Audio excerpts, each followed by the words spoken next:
దేవునికి మహిమ కలుగునుగాక. మరొక ఉదయకాల సమయము మేల్కొలుపు ప్రార్థన ద్వారా మరి మీ ముందుకు రావడానికి దేవుడు సహాయం చేస్తున్నాడు. ఆయన కృప, ఆయన కాపుదల, ఆయన రక్షణ మనకు తోడుంటూ ఉండగా మన దినములు మనం పొందుకుంటున్నాం, మన ఆయుస్సును మనము అనుభవిస్తున్నాం. కాబట్టి మనం ఎప్పుడు కూడా ఆయనకు కృతజ్ఞులమై ఉండాలి. ఉదయకాలపు మేల్కొలుపు ప్రార్థన ఉద్దేశము మిమ్మల్ని మేల్కొల్పాలని, ఉదయముననే మీ యొక్క దినచర్యలు ప్రారంభించడానికి ముందే ప్రార్థన ద్వారా మిమ్మల్ని పలకరించాలని ఈ యొక్క ప్రేరేపణతో, దర్శనముతో ఈ మేల్కొల్పు ప్రార్థన కార్యక్రమాన్ని మరి ప్రారంభించి ఉన్నాం. ఈ యొక్క ప్రార్థన సహవాసం ద్వారా మీ దినచర్య ప్రారంభించబడుతుందని, అలాగే మీ దినమంతా మీకు ఇవ్వబడుతున్న రోజంతా కూడా మీరు సంతోషంగా ఉంటున్నారని నమ్ముతూ ఉన్నాను. ఈ మేల్కొలుపు ఎందుకంటే ఒకసారి ఆలోచన చేస్తే, ఎందుకని ఆలోచన చేస్తే ఎన్నో సంగతులు మనం పరిశీలన చేయవలసి ఉంటాయి. ఎన్నో వ్యవస్థలు భ్రష్టుపట్టి ముసుగు వేయబడినటువంటి చీకటి స్థితిలో మరి పనిచేస్తున్నటువంటి వ్యవస్థలు ఉన్నాయి. సమాజము మరి ముసుగు వేయబడినటువంటి స్థితిలో ఓ చీకటికరమైనటువంటి పరిస్థితుల మధ్యలో నడుస్తుంది. నీ నైబర్, నీ పక్కన ఉన్నటువంటి నీ ఇంటి, నీ తోటి లేదా నీ ఎదురింటి వాడు, నీ పక్కింటి వారు, వారి విషయంలోనే ఒకసారి గమనించినట్లయితే వారి యొక్క జీవితాలు ఎలాగున్నాయో ఒకసారి ఆలోచన చేయి. అలాగే మన కుటుంబంలో మన కుటుంబ సభ్యుల యొక్క జీవితాలు, బ్రతుకులు, ఆ యొక్క రోజులు ఎలా గడుస్తున్నాయో ఒకసారి ఆలోచన చేయి. వీటన్నిటికీ ఒక సమాధానం కావాలంటే నువ్వు మేల్కోవాలి, నువ్వు కళ్ళు తెరిచి చూడాలి. నీలో ఈ ఆలోచన ప్రారంభించబడాలి. ఈ ఆలోచన నీకు రేకెత్తించబడి ఈ ఆలోచన బట్టి నువ్వు రగిలితే మరి పనులు జరగడం ప్రారంభించబడుతుంది, కార్యములు జరగడం అనేది ప్రారంభించబడుతుంది. మార్పు అనేది నీ మేల్కొలుపు ద్వారా ప్రారంభించబడితే అది మొదట నీ ఇంట్లో ఆ మార్పు అనేది జరుగుతుంది. నీ ఎదుటింటి వారిలో, నీ నైబర్ ఇంట్లో మరి ఆ మార్పు అనేది ప్రారంభించబడుతుంది. సమాజానికి నువ్వు అవసరం, చాలా అవసరం. కాబట్టి ప్రియ సహోదరుడా, సహోదరి, నువ్వు వెళ్తున్నటువంటి ఒక ప్రభుత్వ ఆఫీసు లేదా డిపార్ట్మెంట్ గమనించినట్లయితే అక్కడ అనేక మంది స్టాండర్డ్స్ లేకుండా, విలువలు లేకుండా కాలయాపన చేస్తున్నటువంటి అనేక మంది ఉద్యోగస్తులను చూస్తాం. ఒక పోలీసు వ్యవస్థ చూడండి, ఒక న్యాయ వ్యవస్థ చూడండి, ఒక ప్రభుత్వ కార్యాలయం చూడండి, ఒక ప్రభుత్వ ఆసుపత్రి చూడండి. ఇలాగా ప్రభుత్వ ఆఫీసులనే కాదు, ప్రైవేట్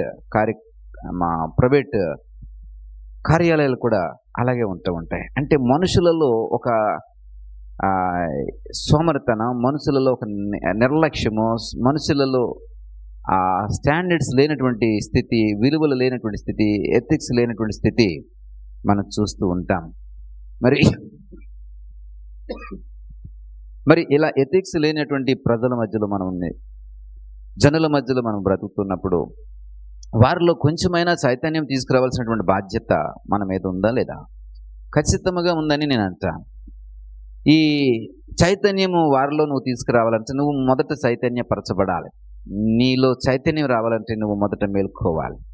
మొదట మేల్కొని ఏం జరుగుతుంది, ఎలా జరుగుతుంది, ఎందుకు జరుగుతుంది, అరే ఏంటి ఇలాంటి పరిస్థితులు ఉన్నాయి, ఏమిటి, ఎందుకు ఇలా జరుగుతుంది, మనం ఏమీ చేయలేమా అని నువ్వు మనసు పెట్టగలిగితే మరి ఆ మార్పు లేదా చైతన్యం అనేది నీ దగ్గర నుంచే ప్రారంభించబడుతుంది. ప్రియ సహోదరుడా, సహోదరి, నేను చెప్తున్నటువంటి మాటలు నీకు బాగా అర్థమవుతున్నాయని నేను భావిస్తున్నాను. ఎందుకంటే ఈ మేల్కొల్పు లేకపోవడం వల్ల ఒక యాంత్రిక జీవితం, అంటే ఒక మిషన్ లాగా మీరు బ్రతికేస్తున్నారు.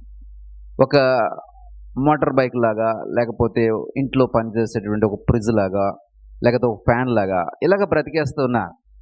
అంటే వాటికి చూడండి, వాటికి ఏమి ఒక లక్ష్యము, గురి ఏమీ ఉండదు. మనము స్విచ్ ఆన్ చేస్తే అది పని చేస్తుంటుంది. క్విక్ కొట్టి మనము ఆ స్విచ్, మోటార్ సైకిల్ ఉంది, దాన్ని కిక్ కొడితే అది ఆన్ అవుతూ ఉంటుంది. ఈ మధ్యన ఆ ఇబ్బంది కూడా లేకుండా బటన్‌తో ప్రెస్ చేస్తే ఆ వాహనాలు కూడా స్టార్ట్ అయిపోతున్నాయి. కాబట్టి ఆ కష్టం కూడా లేకుండా అయిపోతుంది. ఇవి ఏంటంటే నువ్వు ఎక్కడికి తీసుకెళ్లాలో అక్కడికి తీసుకెళ్తది. నువ్వు పలానా చోటుకి నడుపుకుంటూ వెళ్తే నిన్ను అక్కడికి తీసుకెళ్తది. మళ్ళీ అక్కడ ఆపేస్తే మళ్ళీ ఆగిపోతది. మళ్ళీ తీసుకొస్తది. ఫ్యాన్ అంతే స్విచ్ చేస్తే ఆన్ అవుతది, లేకపోతే ఆగిపోతది.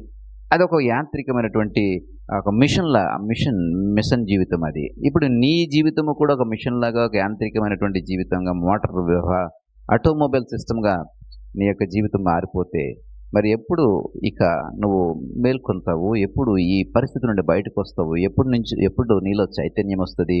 ఒకసారి ఆలోచన చేసి నీ వంతుగా నీ వంతుగా ఈ సమాజానికి, నీ తోటి మనిషికి, నీ ఇంటిలో ఉన్నటువంటి నీ కుటుంబ సభ్యులకు నువ్వు ఏమి చేయగలవు? ఒక్కసారి మనసు పెట్టి ఆలోచన చేయి. ఇది పెద్ద కష్టమైన విషయం కాదు. కానీ చాలా కష్టమైనటువంటి విషయం. ఎందుకంటే మనలో మేల్కొలుపు లేనంత వరకు ఇది మనకు చాలా కష్టమైనటువంటి సంగతే. కాబట్టి మేల్కో, ఒకసారి ఆలోచన చేయి, చైతన్యం నీలో నింపుకో, మరి వెలిగించు, అనేక మందిని బ్రతికించు. దేవుడు నిన్ను, నీ కుటుంబాన్ని దీవించడానికి ఆయన ఎప్పుడు కూడా మరి ముందుండి నిన్ను ఆశీర్వదించడానికి ఇష్టపడుతూ ఉంటాడు. ప్రియ సహోదర సహోదరి, ఒకసారి నీ కొరకు నేను ప్రార్థన చేస్తాను. దయగల తండ్రి, కృప కలిగిన దేవా, ఈ ఉదయకాల సమయంలో నీ దాసుడిగా నా ముఖాంతరం నుండి నీ మాటలు బయలుపరిచారు. మాలో చైతన్యం లేదు నాయన, మేల్కొల్పు లేదు, మాలో అయా ఉజ్జీవం లేదు. ఇదిగోనైనా ఆత్మలో ఆరిపోయేటటువంటి పరిస్థితి. ఇదిగోనైనా మేము రగిలించబడి, మేము మేల్కొని చైతన్యం పొందుకొని ఉత్తేజముతో అయా మా యొక్క బ్రతుకుల్ని, మా కుటుంబ జీవితాల్ని, మా తోటి వారి యొక్క జీవితాలని కూడా మేము ప్రభావితం చేయగలిగినట్లు మాలో ఒక నూతనమైన చైతన్యము నాయన కలుగు చేయండి.